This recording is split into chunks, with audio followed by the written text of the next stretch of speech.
नमस्कार। जैसा कि आपको पता है, राजस्थान के 7 सीटों पर उपचुनाव होना है। इन्हीं को लेकर राजस्थान में एक बार फिर चुनावी माहौल क्रिएट हो गया है। सभी लोगों को जिसका इंतजार था वो इंतजार आज खत्म हो गया है।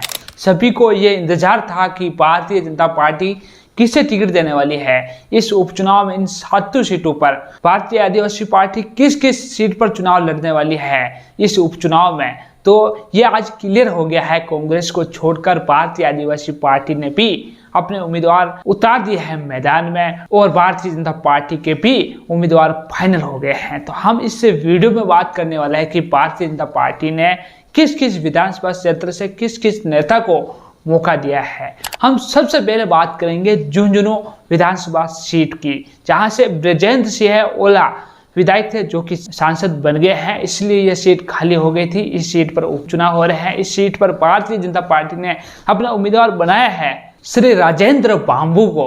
राजेंद्र बाबू काफी समय से वहां पर एक्टिव भी दिखाई दे रहे हैं और भारतीय जनता पार्टी के झुंझुनू में सबसे ज्यादा प्रभाव रखने वाले, और भारतीय जनता पार्टी ने सर्वे की रिपोर्ट के आधार पर इससे अपना उम्मीदवार बनाया है। इसके बाद हम बात कर लेते हैं अलवर की रामगढ़ विधानसभा सीट की, जहां से जुबैर खान विधायक थे जिनकी आकस्मिक हार्ट अटैक आने से मृत्यु हो गई है। यह सीट खाली हो गई थी। इस सीट पर उपचुनाव होने हैं। भारतीय जनता पार्टी ने यहां से अपना उम्मीदवार बनाया है श्री सुखवंत सिंह।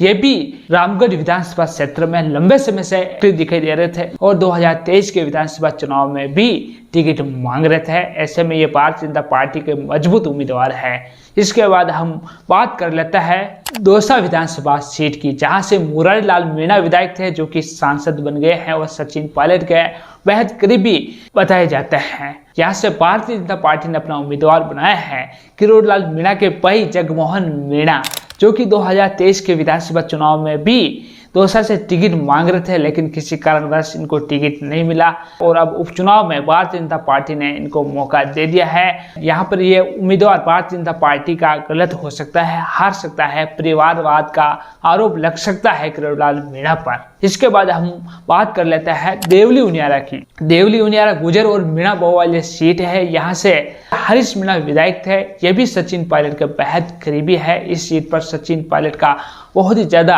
प्रभाव देखने को मिलता है। यहाँ पर गुजर और मीणा तय करते हैं जीत और हार। यहाँ से भारतीय जनता पार्टी ने गुजर चेहरे को उतारा है, राजेंद्र गुजर को। यहाँ से 2023 के विधानसभा चुनाव में भारतीय जनता पार्टी के टिकट पर विजय बेसला, कर्नल किरोड़ी सिंह बेसला के सुपुत्र चुनाव लड़ चुके हैं। 18,000 के करीब वोटों से हारे थे। इसके बाद हम बात कर लेते हैं खींवसर विधानसभा सीट की, जहां से हनुमान बेनीवाल विधायक थे जो कि अब सांसद बन गए हैं और यह सीट हनुमान बेनीवाल की गढ़ कही जाने वाली सीट है।